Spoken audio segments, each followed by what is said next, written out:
Hello बच्चों, कैसे हैं आप लोग। और आप लोगों की तैयारियां कैसे चल रही हैं एग्जाम की। आशा करता हूं आपकी तैयारियां अच्छी चल रही होंगी। तो बच्चों आज हम कुछ पढ़ेंगे, कुछ इंपॉर्टेंट आर्टिकल्स जो आपके एग्जाम के लिए बहुत ही महत्वपूर्ण है। ठीक है, और ये जो आर्टिकल्स हैं गॉस्की प्रमेय पर आधारित हैं, जो एग्जाम में अक्सर पूछे जाते हैं। तो देखते हैं आज का पहला आर्टिकल्स। हमें क्या करना है कि अनंत लंबाई के एक ऋजुरेखीय चालक के कारण किसी बिंदु पर उत्पन्न वैद्युत क्षेत्र की तीव्रता का व्यंजक ज्ञात करना है। कि एक अनंत लंबाई का रेखीय चालक है, रेखीय चालक है, उसके कारण किसी बिंदु पर उत्पन्न वैद्युत क्षेत्र की तीव्रता का व्यंजक ज्ञात करना है। तो देखिए बच्चों, सबसे पहले हम क्या करेंगे, मान लीजिए कोई अनंत लंबाई का एक रेखीय चालक है। इस प्रकार से मान लीजिए एक अनंत लंबाई का रेखीय चालक है, आवेशित चालक है और इसको प्लस क्यू आवेश दिया गया है। तो बच्चों आप जानते हैं कि जब किसी रेखीय चालक, एक सीधा चालक है, सीधा तार है, या मान लीजिए कोई लोहे की रॉड है, तो जब उसको आवेशित किया जाता है तो आवेश जो होता है उसकी लंबाई के अनुदिश एक समान रूप से क्या हो जाता है, वितरित हो जाता है। तो मान लीजिए एक अनंत लंबाई का रेखीय चालक है, इसको प्लस क्यू आवेश से आवेशित किया गया, तो जो आवेश होगा एक समान रूप से इसकी लंबाई पर क्या हो जाएगा, वितरित हो जाएगा। इस प्रकार से, और इस रेखीय चालक के कारण स्मॉल r दूरी पर स्थित ये बिंदु P है, इस बिंदु P पर हमें वैद्युत क्षेत्र की तीव्रता ज्ञात करनी है। ठीक है, तो अनंत लंबाई के रेखीय चालक आवेश के कारण वैद्युत क्षेत्र ज्ञात करने के लिए हम मानते हैं कि चालक का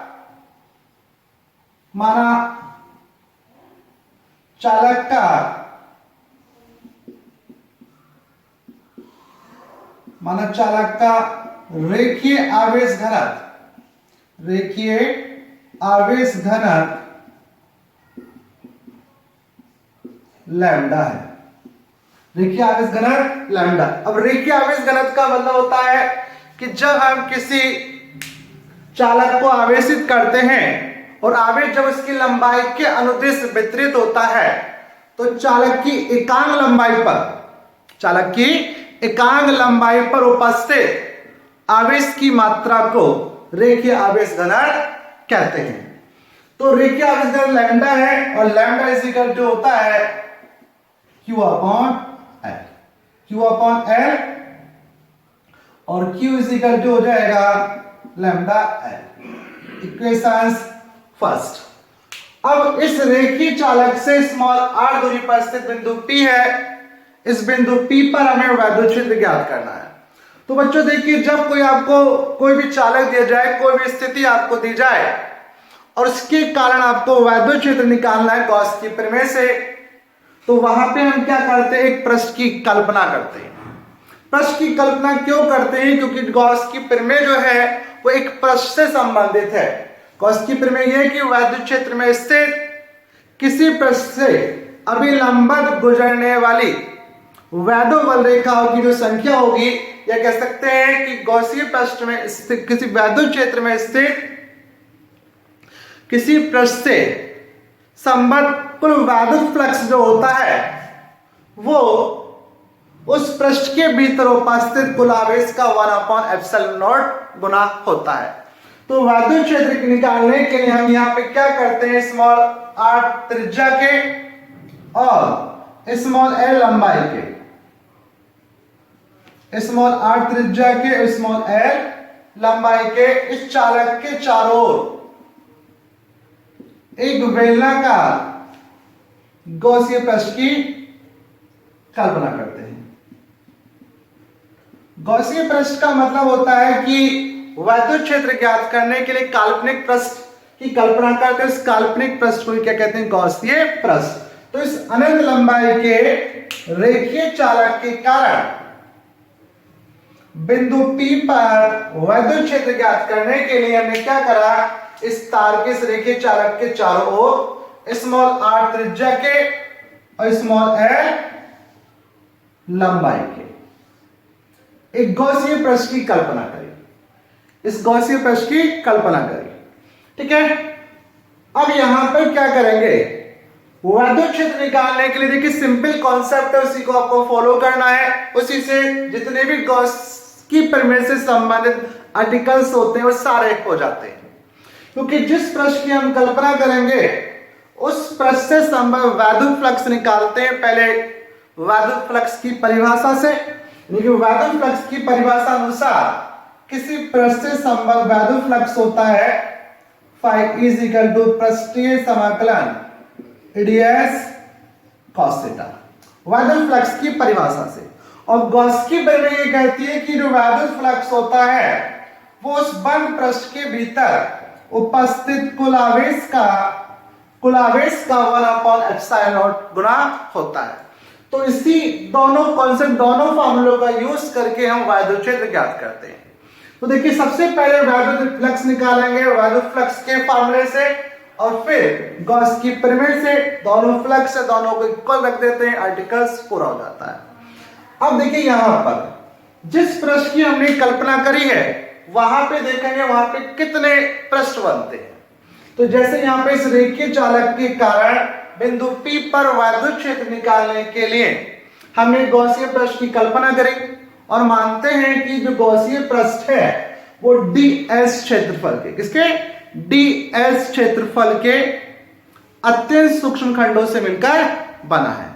तो अब हम ये देखेंगे कि इस गॉसियन पृष्ठ के अंदर कितने पृष्ठ बन रहे हैं। जैसे कि ये मार्कर है तो ये बेलनाकार है, अगर इसमें देखा जाए तो इसके 3 पृष्ठ संभव है। एक तो ऊपर वाला पृष्ठ अनुप्रस्थ परिच्छेद, और एक नीचे वाला पृष्ठ, और एक वक्र पृष्ठ।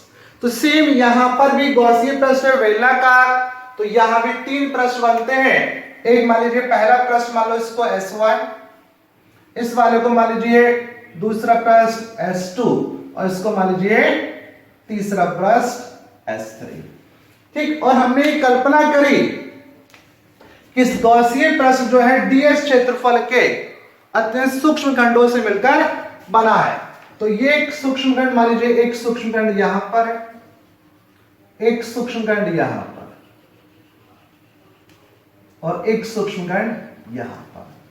तो इस गॉसियन पृष्ठ में, यानी कि गॉसियन पृष्ठ, तो गॉसियन पृष्ठ में यहां पर 3 पृष्ठ संभव है। तो 3 पृष्ठ संभव है तो इसका मतलब ये हुआ कि यहां पे जो कुल वैद्युत फ्लक्स होगा इन तीनों पृष्ठों से संबद्ध जो कुल वैद्युत फ्लक्स है उनके योग के बराबर, ठीक है। तो देखिए, तो गॉसियन पृष्ठ से संबद्ध कुल वैद्युत flux phi is equal to हो जाएगा,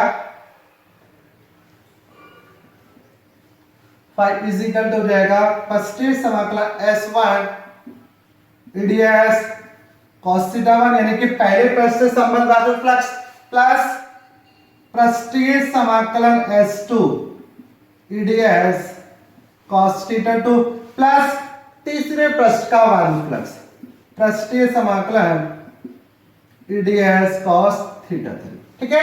क्योंकि यहां पे इस गॉसियन पृष्ठ बेलनाकार है और इस बेलनाकार पृष्ठ में टोटल 3 पृष्ठ बन रहे हैं। एक ऊपर वाला पृष्ठ अनुप्रस्थ परिच्छेद वृत्त का, एक नीचे वाला पृष्ठ, और एक ये वक्र पृष्ठ। 3 पृष्ठ बन रहे हैं। तो इस गॉसियन पृष्ठ से निर्गत जो कुल वैद्युत फ्लक्स होगा इन तीनों पृष्ठों से निर्गत वैद्युत फ्लक्स के योग के बराबर होना चाहिए।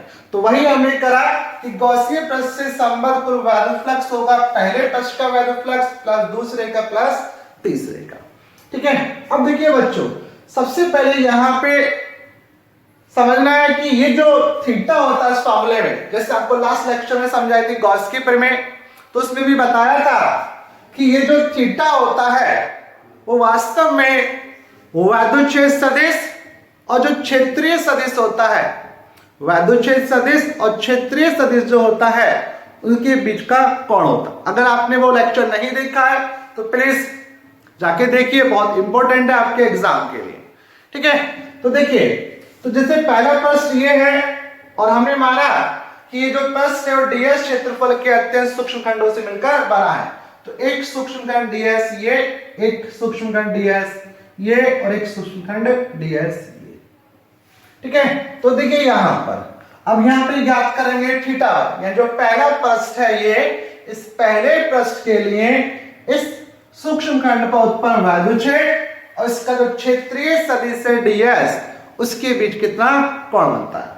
अब चूंकि ये चालक जो है धनावेशित है, तो धनावेश के कारण किसी बिंदु पर जो उत्पन्न वैद्युत क्षेत्र होता है, वैद्युत क्षेत्र की दिशा आवेश से दूर की ओर होती है। तो इस धनावेश के कारण यहाँ पे जो वैद्युत क्षेत्र उत्पन्न होगा उसकी दिशा आवेश से दूर की ओर, ये हो गया वेक्टर ई। ठीक, अब इस प्रश्न का क्षेत्रीय सदिश, अब ये प्रश्न क्योंकि नीचे वाला प्रश्न है और क्षेत्रीय सदिश की दिशा जो होती है सदैव पृष्ठ के अभिलंबत बाहर की ओर, सदैव पृष्ठ के अभिलंबत बाहर की ओर। तो ये प्रश्न है तो इसका क्षेत्रीय सदिश डीएस जो होगा पृष्ठ के अभिलंबत बाहर की ओर, अर्थात किधर की ओर, नीचे की ओर, ये डीएस। तो इनके बीच कितना एंगल बना, 90 डिग्री।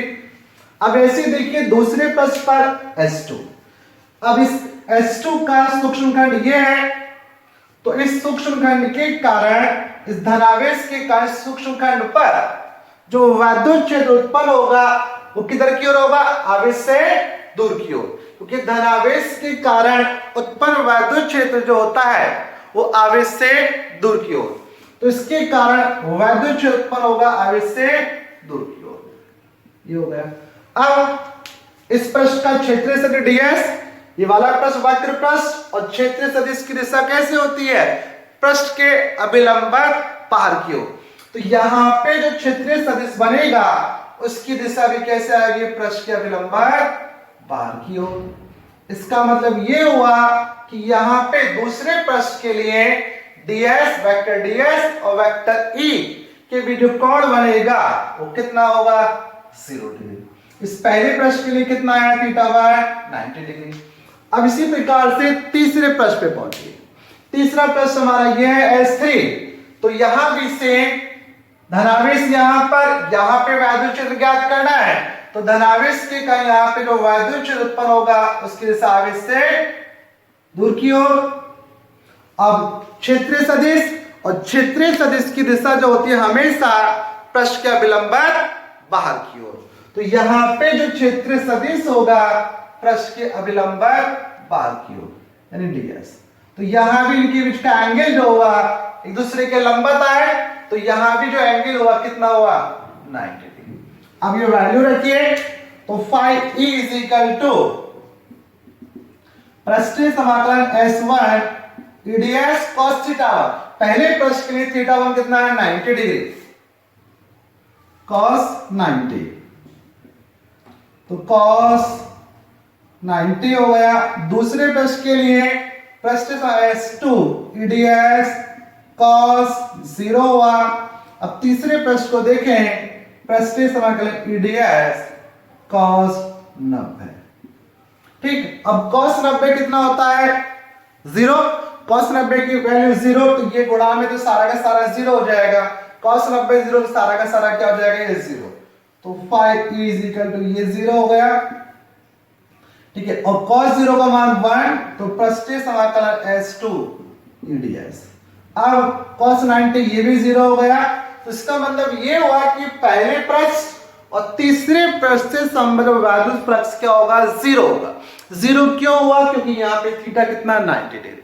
तो इस स्थिति में जो वैद्युत फ्लक्स होगा केवल कौन से प्रश्न से संबंध होगा, दूसरे प्रश्न से, क्योंकि यहाँ पे थीटा कितना है, 0 डिग्री। ठीक है, तो टोटल फ्लक्स आ गया गॉसियन पृष्ठ का, फाइ इज इक्वल टू पृष्ठीय समाकलन S2 ईडीएस। या अब इसका समाकलन कीजिए।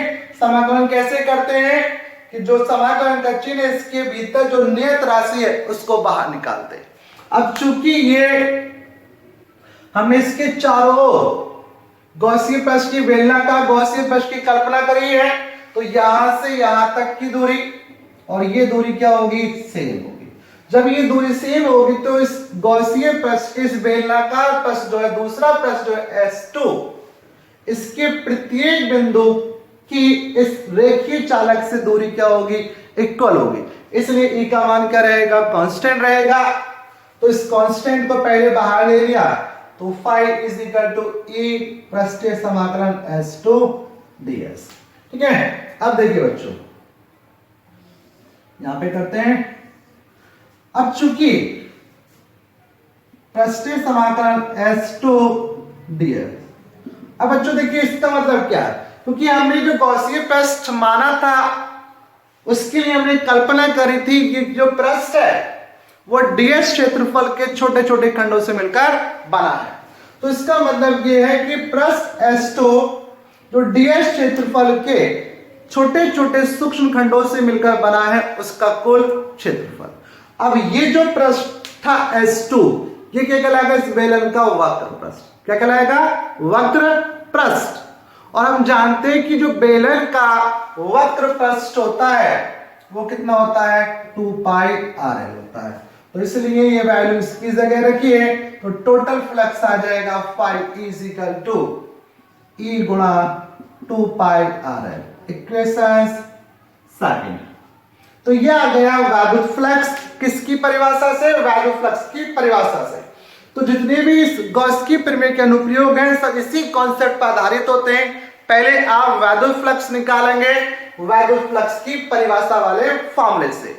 वहां पे हम ये देखेंगे कि जिस पृष्ठ की हम कल्पना कर रहे हैं उस गॉसियन पृष्ठ का टोटल कितने पृष्ठ है। एक ही पृष्ठ होगा तो एक ही पृष्ठ से संबद्ध वैद्युत फ्लक्स निकालेंगे।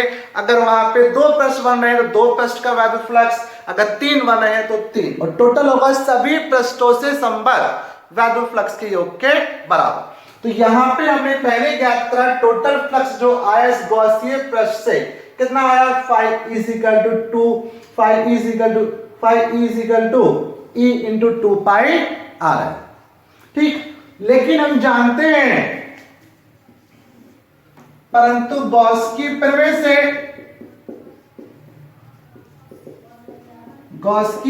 से कि वैद्युत क्षेत्र में स्थित किसी भी पृष्ठ किसी भी आकार का हो, किसी भी आकृति का हो, तो गॉसियन पृष्ठ से संबद्ध जो कुल वैद्युत फ्लक्स होता है फाई इज इक्वल टू होता है Q upon epsilon naught K। Equation second. तो ये वैद्युत फ्लक्स की परिभाषा से, ये वैद्युत फ्लक्स गॉस की प्रमेय से, लेकिन दोनों वैद्युत फ्लक्स हैं, इसका मतलब दोनों की वैल्यू क्या होंगी, सेम होगी। तो समीकरण 2 व 3 से इक्वल रखिए, यह रहेगा E into 2 pi RL equal हो जाएगा Q upon epsilon naught K। ठीक है, अब समीकरण 1 से क्लियर था कि इस गॉसियन पृष्ठ के अंदर जो आवेश आएगा वो कितना आएगा, Q is equal to lambda L। Q is equal to lambda है तो ये हो जाएगा E गुणा 2 पाई RL और ये हुआ lambda L upon epsilon naught K। ठीक है, इस L से L क्रॉस हुआ और E इज इक्वल टू आ गया lambda upon 2 pi epsilon naught K। यानी कि यह आ गया अनंत लंबाई के रेखीय चालक के कारण उसके पास स्थित किसी बिंदु पर उत्पन्न वैद्युत क्षेत्र होता है E is equal to lambda upon 2 pi epsilon naught K into R। इसको हम ऐसे भी लिख सकते हैं, आप 2 की मल्टीप्लाई ऊपर नीचे कर दीजिए तो ये हो जाता है 2 लैम्डा अपॉन 4 पाई epsilon naught K into R। इसलिए ऐसा कर देते हैं क्योंकि जब हम न्यूमेरिकल्स करते हैं तो ये 1/4 पाई एप्सिलॉन नॉट पूरा का पूरा कांस्टेंट होता है। इसकी वैल्यू आप जानते हैं 9 गुणा 10 की घात 9 होती है। इसको इस फॉर्म में कन्वर्ट करने के लिए 4 पाई एप्सिलॉन नॉट की फॉर्म में कन्वर्ट करने के लिए इसको हम 2 से ऊपर नीचे मल्टीप्लाई कर देते हैं। मल्टीप्लाई मत कीजिए तब भी सही है आपका आर्टिकल। तो ये हो गया अनंत लंबाई के कारण किसी बिंदु पर अनंत लंबाई के रेखीय चालक के कारण किसी बिंदु पर उत्पन्न वैद्युत क्षेत्र की तीव्रता का व्यंजक। एक बार दोबारा समझिए। देखिए यहां पे हमने माना था कि एक अनंत लंबाई का आवेशित रेखीय चालक है और उससे स्मॉल r दूरी पर स्थित बिंदु P पर वैद्युत क्षेत्र ज्ञात करना है। तो जिस पर भी हमें वैद्युत क्षेत्र ज्ञात करना होता है तो हम क्या करते हैं, उस बिंदु से होकर गुजरने वाले एक पृष्ठ की कल्पना करते हैं। तो यहां पे हमने माना कि स्मॉल r त्रिज्या स्मॉल l लंबाई के बिंदु P से होकर गुजरने वाले इस तार के चारों ओर एक बेलनाकार गॉसियन पृष्ठ की कल्पना करें। अब बेलनाकार ही क्यों करें, क्योंकि हम एक ऐसा पृष्ठ की कल्पना करते हैं जिसका समाकलन आसानी से हो जाए। तो गॉसियन पृष्ठ की कल्पना कर ली। अब ये देखा हमने कि इस गॉसियन पृष्ठ में 3 पृष्ठ बन रहे हैं, तो इसका मतलब ये हुआ कि गॉसियन पृष्ठ से निर्गत जो वैद्युत फ्लक्स होगा इन तीनों पृष्ठों से संबद्ध वैद्युत फ्लक्स के बराबर। तो वही करा हमने कि गॉसियन पृष्ठ से संबद्ध कुल वैद्युत फ्लक्स पहले पृष्ठ का वैद्युत फ्लक्स प्लस दूसरे का प्लस तीसरे का। ठीक है, यहां पे बच्चों आपको ध्यान रखना विशेषकर थीटा का, सबसे महत्वपूर्ण थीटा ही है। अगर थीटा आपने सही कैलकुलेट कर लिया तो कहीं भी कोई दिक्कत नहीं आएगी आर्टिकल्स में। तो हमने पहले पृष्ठ के लिए देखिए धनावेश है, धनावेश के कारण यहाँ पे वैद्युत क्षेत्र और धनावेश का वैद्युत क्षेत्र आवेश से दूर की ओर। ds क्षेत्रीय सदिश, क्षेत्रीय सदिश की दिशा हमेशा कैसे होती है, पृष्ठ का विलंबन बाहर की ओर, क्योंकि ये पहला पृष्ठ ये माना हमने S1, तो इसके क्षेत्रीय सदिश कैसा, पृष्ठ का विलंबन बाहर की ओर, तो नीचे की ओर आ गया। तो यहाँ पे इनके बीच का एंगल कितना हो गया, 90 डिग्री।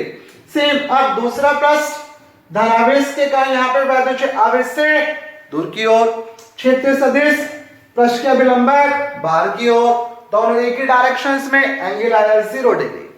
तीसरे पृष्ठ के लिए देखा, तीसरा पृष्ठ हमने यहां मारा इसका सूक्ष्म कण, तो धनावेश के कारण यहाँ पे वैद्युत क्षेत्र आवेश से दूर की ओर और क्षेत्र सदिश पृष्ठ का विलंबन बाहर की ओर। तो यहां भी एंगल कितना है, 90। ये cos 90, ये cos 0, cos 90, cos 90 cos 90 क्या होता है 0, ये सारा का सारा 0 हो गया और cos 0 का मान 1 eds, तो phi इज इक्वल टू आया पृष्ठ समाकलन s2 eds। यानी यहां से स्पष्ट हुआ जो वैद्युत फ्लक्स होगा केवल दूसरे पृष्ठ से संबद्ध होगा, पहले और तीसरे का वैद्युत फ्लक्स क्या होगा, 0। ठीक है, अब चूंकि पृष्ठ s2 ds इक्वल क्या होगा 2 pi rl, इसका मतलब है कि जो ds क्षेत्रफल के छोटे छोटे सूक्ष्म खंडों से मिलकर दूसरा पृष्ठ बना है उसका कुल क्षेत्रफल। अब चूंकि दूसरा पृष्ठ क्या वक्र पृष्ठ है और बेलन का वक्र पृष्ठ होता है 2 pi rl, वैल्यू रखी तो ये आ गया वैद्युत फ्लक्स, टोटल वैद्युत फ्लक्स की परिभाषा से।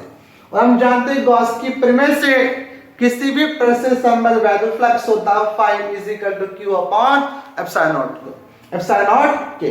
तो इक्वेशन थर्ड इक्वेशन सेकंड से वैद्युत फ्लक्स आ गए, लेफ्ट साइड इक्वल, दोनों को इक्वल रख दिया, L से L क्रॉस हुआ। ठीक है, क्योंकि वैल्यू रखी L से L क्रॉस होगा, E इज इक्वल टू आ गया lambda upon 2 pi epsilon not KR। ठीक है, स्क्रीनशॉट लीजिए और फिर देखते हैं नेक्स्ट आर्टिकल्स।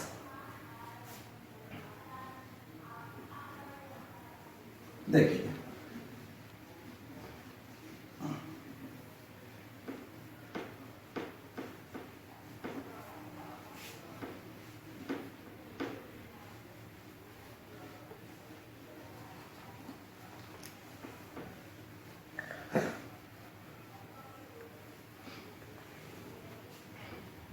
देखिए अब सेकंड अनुप्रयोग गॉस की प्रमेय का सेकंड है कि अनंत विस्तार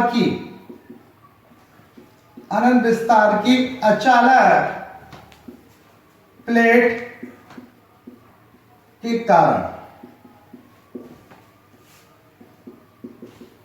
किसी निकट बिंदु पर उत्पन्न वैद्युत क्षेत्र। अनंत विस्तार की कोई अचालक प्लेट है तो उसके निकट स्थित किसी बिंदु पर उत्पन्न वैद्युत क्षेत्र की तीव्रता का क्या व्यंजक होता है, यह हमें ज्ञात करना है। तो हमने माना कि क्यों कोई ये अनंत विस्तार की एक अचानक प्लेट आ जाए या परावैद्युत प्लेट आ जाए, एक ही बात है। अब ये अचानक प्लेट है, परावैद्युत प्लेट है और इसको आवेशित किया गया। जब इस प्लेट को आवेशित किया जाएगा तो जो आवेश होगा वो इसके पृष्ठ पर एक समान रूप से क्या हो जाएगा, वितरित हो जाएगा। मतलब इस प्लेट को आवेशित किया गया है और इस पर आवेश जो होगा एक समान रूप से इसके पृष्ठ पे क्या होगा, बढ़ जाएगा। क्योंकि हम जानते हैं कि जो आवेश का वितरण होता है वो तीन प्रकार से होता है। एक होता है रेखीय वितरण, एक पृष्ठीय वितरण और एक होता है आयतनीय वितरण। तो जब आवेश किसी रेखा के अनुदिश बढ़ता है उसको रेखीय वितरण कह देते हैं, और जब किसी पृष्ठ पर समतल या वक्र पृष्ठ पर बढ़ता है तो उसको हम पृष्ठीय आवेश वितरण कहते हैं। तो ये एक अनंत विस्तार की आवेशित प्लेट है। इसके निकट स्थित मान लीजिए कोई बिंदु R है, इस प्लेट से स्मॉल r डिस्टेंस पर स्थित ये बिंदु P है। यानी कि ये जो प्लेट है इस प्रकार से रखिए, ऐसे, या आप ऐसे समझ सकते हैं कि ये जो प्लेट है इस प्रकार से रखिए, ऐसे अनंत विस्तार, और आवेशित है इसके निकट यहां पे कोई बिंदु है P, उस पर वैद्युत क्षेत्र हमें ज्ञात करना है।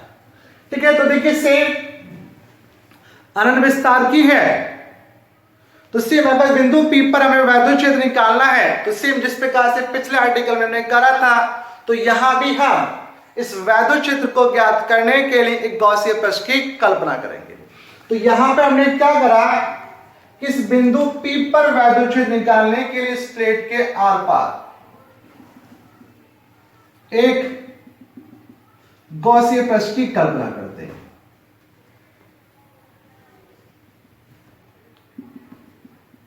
इस प्रकार से, और मानते हैं कि जो बिंदु P है इस गॉसियन पृष्ठ के, जो बिंदु P है इस गॉसियन पृष्ठ के एक अनुप्रस्थ परिच्छेद, अनुप्रस्थ परिच्छेद का मतलब क्या होता है, जो सिरे वाला क्षेत्र होता है इसको अनुप्रस्थ परिच्छेद कहते हैं।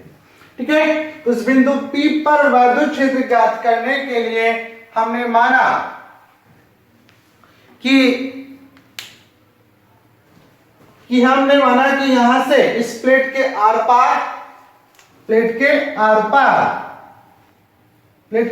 पार 2r लंबाई के, 2r लंबाई का मतलब r लंबाई इधर और r लंबाई इधर, 2r लंबाई के एक बेलनाकार गॉसियन पृष्ठ की कल्पना करते हैं। ठीक है, और मानते हैं कि जो बिंदु P है इस गॉसियन पृष्ठ के एक अनुप्रस्थ परिच्छेद पर स्थित है। अब हम ये ज्ञात करेंगे कि इस गॉसियन पृष्ठ के अंदर, इस गॉसियन पृष्ठ के अंदर इस प्लेट का कितना आवेश आया, क्योंकि हमें ये गॉस की प्रमेय से करना है, और गॉस की प्रमेय संबंधित होती है गॉस की जो प्रमेय अनुसार जो वैद्युत फ्लक्स होता है वो पृष्ठ के अंदर कितना आवेश है उस पर डिपेंड करता है। तो हम इसके अंदर आवेश कितना आया, चूंकि हमने मान रखा है कि इस प्लेट का आवेश पृष्ठ घनत्व, प्लेट का आवेश पृष्ठ घनत्व सिग्मा है, और आवेश पृष्ठ घनत्व का मतलब होता है कि एकांक क्षेत्रफल पर, एकांक पृष्ठीय क्षेत्रफल पर उपस्थित आवेश, यानी कि एक पृष्ठीय क्षेत्रफल पर उपस्थित आवेश को, यानी प्रति एकांक पृष्ठीय क्षेत्रफल पर उपस्थित आवेश की मात्रा को आवेश का पृष्ठ घनत्व कहते हैं। तो यहां पे हमने एक कल्पना की थी बिंदु P पर वैद्युत क्षेत्र निकालने के लिए 2r लंबाई के, 2r लंबाई का मतलब जैसे ये पृष्ठ है, ये प्लेट है, तो इस प्रकार से, तो r लंबाई ये और r लंबाई ये। ठीक है, और माना कि ये जो बेलनाकार गॉसियन पृष्ठ है, गॉसियन पृष्ठ, इसका अनुप्रस्थ परिच्छेद क्षेत्रफल S है। अनुप्रस्थ परिच्छेद क्षेत्रफल का मतलब ये वाला, ठीक है, ये S है, तो ये भी क्या हो जाएगा, S हो जाएगा। अब चूंकि पूरी प्लेट का आवेश पृष्ठ घनत्व कितना, सिग्मा, और आवेश पृष्ठ घनत्व का मतलब एक पृष्ठीय क्षेत्रफल पर, एकांक पृष्ठीय परिचय क्षेत्रफल पर या एक पृष्ठीय क्षेत्रफल पर उपस्थित आवेश की मात्रा को आवेश का पृष्ठ घनत्व कहते हैं। तो जब एक पृष्ठीय परिच्छेद पर आवेश सिग्मा है और हमें तो केवल लेना है कि गॉसीय पृष्ठ के अंदर कितना आवेश आया, तो ये गॉसीय पृष्ठ है, तो इसके अंदर केवल इस पृष्ठ के, इस गॉसीय पृष्ठ के अंदर इस प्लेट का केवल इतना ही तो भाग आ रहा है, यानी कि ये वाला जो परिच्छेद होगा सेम वही होगा। इसका क्षेत्रफल कितना, S। तो जब एक क्षेत्रफल पर आवेश सिग्मा है तो गॉसीय पृष्ठ के S क्षेत्रफल पे कितना होगा, सिग्मा S होगा। उसका मतलब ये हुआ, अतः गॉसीय पृष्ठ से परिबद्ध कुल आवेश, कुल आवेश यानी Q बराबर क्या आ गया, सिग्मा S। इक्वेशन फर्स्ट बिल्कुल सेम उसी मेथड से हो रहा है जैसे कि पिछला वाला आर्टिकल था, अनंत लंबाई के रेखीय चालक के कारण उत्पन्न वैद्युत क्षेत्र, बिल्कुल सेम उसी प्रकार से। अब वही कॉन्सेप्ट, पहले वैद्युत फ्लक्स निकालेंगे वैद्युत फ्लक्स की परिभाषा वाले फॉर्मूले से, फिर गॉस की प्रमेय से, दोनों को इक्वल रख देंगे, आर्टिकल कंप्लीट हो जाएगा।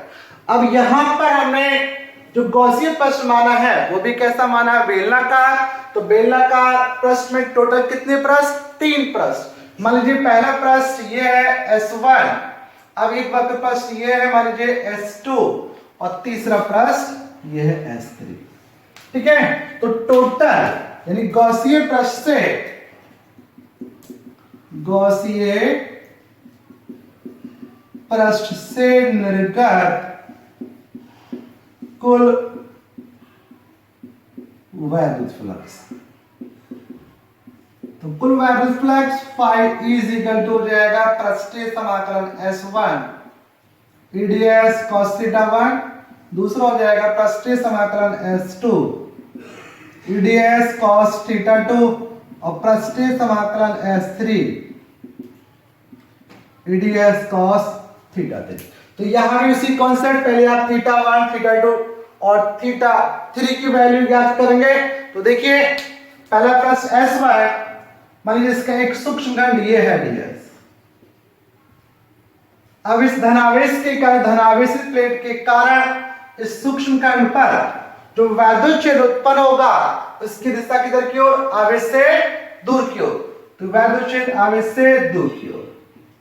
अब ds क्षेत्रीय सदिश, दूसरा क्षेत्रीय सदिश होता है। तो पहला प्रश्न ये, और पृष्ठ का जो क्षेत्रीय सदिश होता है उसकी दिशा सदैव कैसे, पृष्ठ का विलंबन बाहर की ओर। तो यहां भी जो क्षेत्रीय सदिश आएगा उसकी दिशा ds कैसे, पृष्ठ के विलंबन बाहर की ओर। दोनों एक ही दिशा में, जब दोनों एक ही दिशा में हो गए तो इनके बीच का एंगल कितना हो गया, 0 डिग्री। अब पहुंच गए दूसरे प्रश्न, दूसरा प्रश्न ये बेलनाकार पृष्ठ है यानी कि वक्र पृष्ठ। तो दूसरा प्रश्न ये है S2। अब धनावेश के कारण यहां पे जो वैद्युत क्षेत्र उत्पन्न होगा उसकी दिशा आवेश से दूर की ओर। अब इसका क्षेत्रीय सदिश कैसे, पृष्ठ का विलंबन बाहर की ओर। तो पृष्ठ का विलंबन बाहर की ओर यानी कि ds, इनके बीच का एंगल कितना, 90 डिग्री। ठीक, अब पहुंचे इसी प्रकार से तीसरा प्रश्न S3। अब इसका सूक्ष्म खंड मान लीजिए ये है एक ds। तो आवेशित प्लेट के कारण यहां पे जो वैद्युत क्षेत्र उत्पन्न होगा उसकी दिशा किधर की ओर, आवेश से दूर की ओर, यानी कि ये हो गया वेक्टर E। और क्षेत्रीय सदिश कैसे होता है, सदैव पृष्ठ का विलंबन बाहर की ओर। उसका क्षेत्रीय सदिश कैसे आएगा, वो भी इसी डायरेक्शन में आएगा ds। अर्थात दोनों के दोनों एक ही दिशा में। तो यहाँ पे जो एंगल होगा θ3 ये भी क्या होगा, 0 डिग्री होगा। वैल्यू पुट अप कीजिए तो ये हो जाएगा 5 इज इक्वल टू पृष्ठीय समाकलन S1 EDS cos 0, दूसरे पृष्ठ के लिए EDS cos 90 और तीसरे पृष्ठ के लिए S3 के लिए EDS cos 0। अब cos 0 का मान 1, तो फाई इज इक्वल टू हो जाएगा पृष्ठीय समाकलन S1 ds प्लस पृष्ठीय समाकलन S2 cos 90 क्या हो 0, cos 90 0, सारा का सारा क्या हो जाएगा, ये 0 हो जाएगा, 0। अब तीसरे पृष्ठ के लिए cos 0 1, ये हो जाएगा पृष्ठीय समाकलन S3 ds, ये हो गया। ठीक है, अब चूंकि ये पहला पृष्ठ, ये तीसरा पृष्ठ, इस प्रकार से प्लेट रखी थी, इसके आर पार हमने गॉसियन पृष्ठ की कल्पना करी थी, तो आर लंबाई की, तो आर लंबाई इधर, आर लंबाई इधर। अब यहां से यहां तक की दूरी से, यहां से यहां तक की दूरी से, तो यहां पे उत्पन्न वैद्युच्छेद और यहां पे उत्पन्न वैद्युच्छेद क्या होगा, नियत रहेगा। तो इसका इंटीग्रल करेंगे तो जो नियत है इसको बाहर निकाल लीजिए, तो ई बाहर आया पृष्ठीय समाकलन S1 ds, से ये बाहर आया ई और पृष्ठीय S3 ds।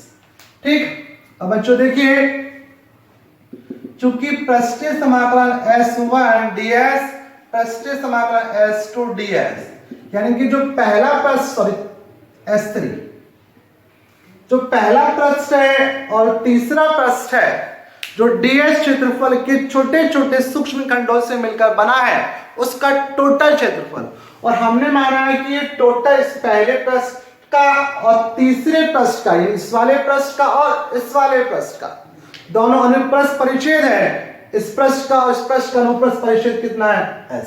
अनुप्रस्थ परिच्छेद का क्षेत्रफल कितना है, इसका भी s, इसका भी s, तो S1 S2 ये जाएंगे कितना, s हो गया।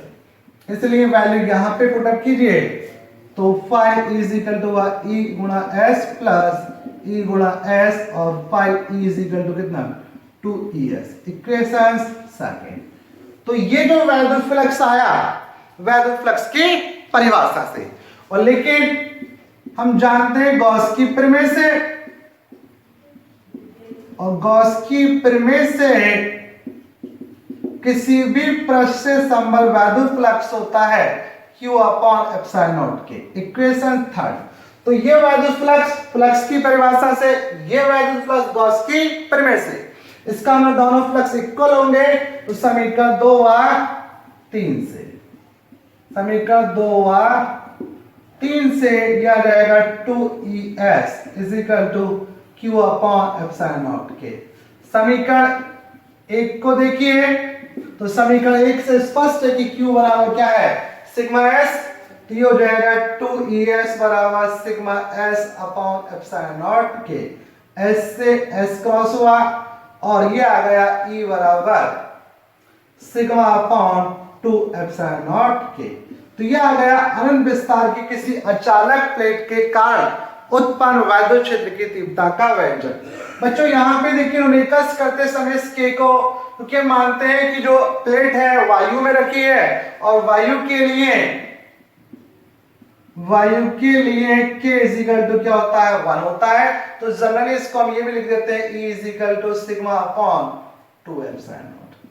ठीक है, तो यह आ गया अनंत विस्तार की अचालक प्लेट के कारण उत्पन्न वैद्युत क्षेत्र। एक बार दोबारा रिवाइज कीजिए, ये एक अनंत विस्तार की अचालक प्लेट थी, इससे हमें बिंदु P पर वैद्युत क्षेत्र निकालना था। तो हमने क्या करा, इस प्लेट के आर पार 2r लंबाई के एक बेलनाकार गॉसियन पृष्ठ की कल्पना करें। ठीक है, चूंकि इस प्लेट का जो आवेश पृष्ठ घनत्व था वो क्या है, सिग्मा। सिग्मा क्या होता है, एकांक पृष्ठीय क्षेत्रफल उपस्थित आवेश की मात्रा को आवेश पृष्ठ घनत्व कहते हैं। और इस गॉसियन पृष्ठ के अंदर, क्योंकि गॉसियन पृष्ठ इसके आर पार है, इसका मतलब ये हुआ कि इसका जो अनुप्रस्थ परिच्छेद होगा इसी के अंदर तो आवेश आएगा। इसका क्षेत्रफल मान लिया हमने s, तो एक क्षेत्रफल पर आवेश सिग्मा, तो s पे कितना हो जाएगा, सिग्मा s।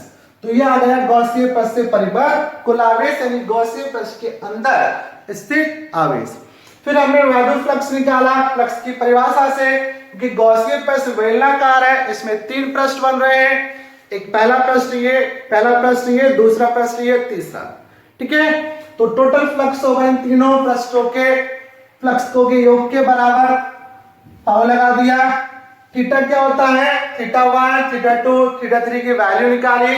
पहला पृष्ठ ये धनावेश के कहीं यहाँ पे वैद्युत क्षेत्र आवेश से दूर की ओर, क्षेत्र सदिश सदैव किधर होता है, पृष्ठ का विलंबन बाहर की ओर, दोनों एक ही दिशा में, थीटा 1 0।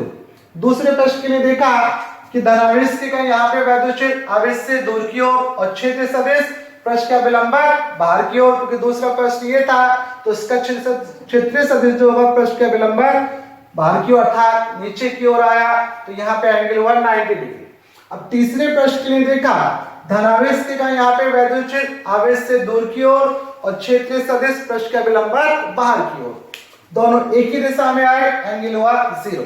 वैल्यू रखी cos 0 1 होता है इसलिए ईडीएस आया, cos 0 1 ईडीएस आया, cos 90 0 सारा का सारा 0 आ गया। तो यहाँ पे जो फ्लक्स निर्गत होगा केवल पहले और तीसरे प्रश्न, क्योंकि यहाँ से यहाँ तक की दूरी, यहाँ से यहाँ तक की दूरी बराबर इक्वल है, तो वैद्युत क्षेत्र का मान भी क्या होगा बराबर। तो ई को हमने बाहर ले लिया। अब चूंकि पृष्ठीय समाकलन S1 ds पृष्ठीय समाकलन S3 ds दोनों का क्षेत्रफल इक्वल होगा और क्षेत्रफल कितना मान रखा था, S मान रखा था, वैल्यू रखी, तो ये वैद्युत फ्लक्स आ गया 5E = 2ES वैद्युत फ्लक्स की परिभाषा से। और गॉस की प्रमेय से किसी भी पृष्ठ से संबद्ध वैद्युत फ्लक्स होता है 5E = Q/ε0K। ये भी वैद्युत फ्लक्स, ये भी वैद्युत फ्लक्स, दोनों को इक्वल रख दिया और ये सॉल्व करा। क्यों आवेश यानी गॉसियन पृष्ठ के अंदर आवेश, तो गॉसियन पृष्ठ के अंदर आवेश पहले ज्ञात कर लिया गया था। Q = σs, Q की जगह सिग्मा s की वैल्यू रख दी, Q की जगह s से s क्रॉस हुआ और E बराबर आ गया σ/2ε0K। ठीक है, तो ये हुआ अनंत विस्तार की अनंत लंबाई के चालक के कम उत्पन्न वैद्युत क्षेत्र की तीव्रता का व्यंजक। आई होप आपको समझ में आया होगा। ठीक है, तो बच्चों आज इतना ही रहने देते हैं। अगर आपको लेक्चर पसंद आया हो तो अपने फ्रेंड्स के साथ इसको शेयर करना। ठीक है, और प्लीज मेरे चैनल को सब्सक्राइब करना और लाइक बटन पे प्रेस करना। ठीक है, थैंक यू, धन्यवाद।